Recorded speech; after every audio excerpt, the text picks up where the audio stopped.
Mikey from Mikey's Mail, and of course all my friends at AllFreeCrochet.com and I tell you, that is a mouthful. I dare you to say it 3 times. In today's tutorial, we're actually going to be doing 3 separate videos with the same intro. And what we want to do is we want to concentrate on how to put a granny square blanket together. In this method that you see here, we have your single crochet. And basically the single crochet is coming together, okay, and it's going to form like a window. So on one side, it looks completely perfect, but on the other, you'll see that there's like grooves and everything happening in between. So that is single crochet.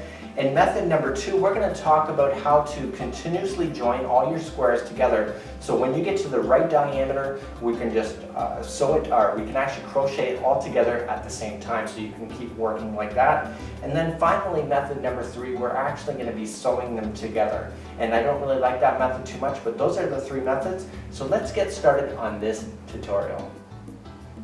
And the final method, method number 3, is about actually getting your darning needle and actually sewing your squares together. So you just got to line them up perfectly in front of you and just take your needle and sew in and out. So I don't really like that one. I call it method number 3, but I don't really like it as much as I should. And the reason for it is that I can't seem to get the tension right when I go to actually do that kind of method. And because you are going sewing it, you're losing your flexibility. So you'll find with yourself is that if you're too tight or you're too sloppy, you might actually suffer the consequences of not being happy with your work at the end. And because you are going around, it doesn't allow you to stretch as much. So if you have pulled it too tight, you might end up with squares that are appearing condensed on one sections and then too loosey-goosey on the other. So I'm going to show you how to do that just in case you want to try that. So why would I talk about that if I don't like it? And the basic answer is that if you're going to do squares of one green and one blue and you want to put them together, it's probably the best method for attaching it other than continuously joining it together. You just either have to find the complementary color or find the one color that you like more than the other to actually use the string to actually sew them together. So let's get started on learning our 3 methods.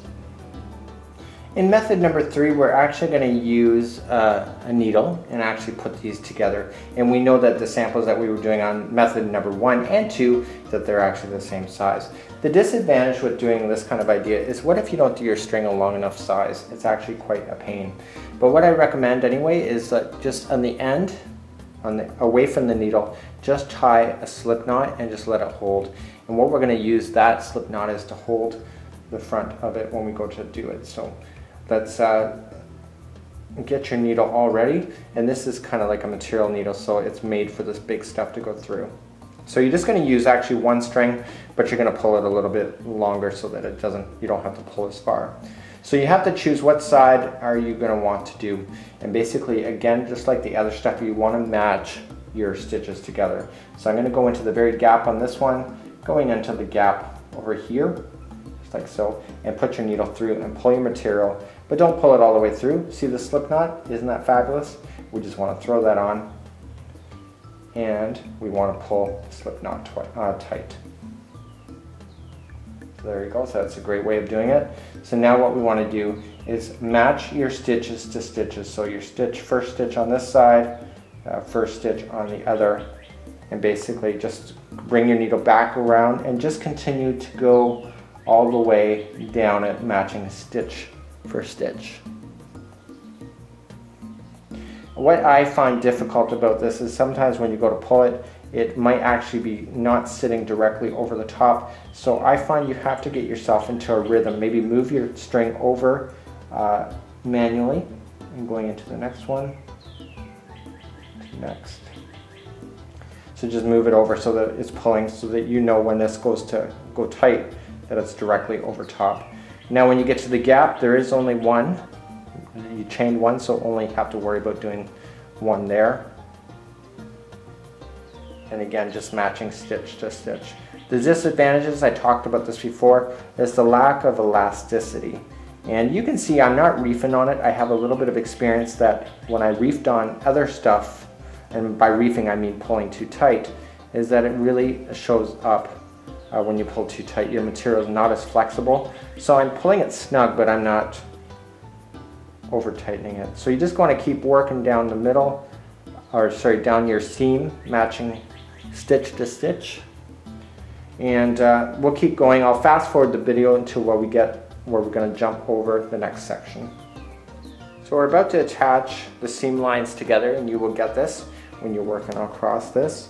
So you basically just want to continue to match stitch for stitch on both sides of your material. And when you get to the gapping area, just match gap to gap on both sides. And then you'll have a gap on this side as well. So you want to match the gap on this side. So you'll have gap over here, another gap because you're jumping over the middle, and just jump. And then just continually matching stitch to stitch.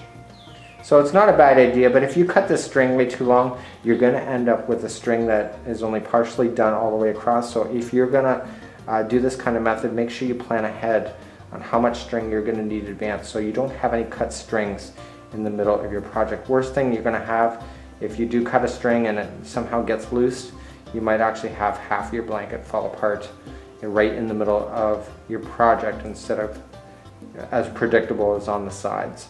So just continue to do that, and then basically you just want to tie this off in the end. But overall, you can see a nice flat line if you want to go that way, and on the other side, again, you can't even really tell that I did that because it is sewn. It actually stays a lot more flat than actually what you have over here and on here. So you have to decide what's right for you, and good luck with that, and I hope you have a great day today.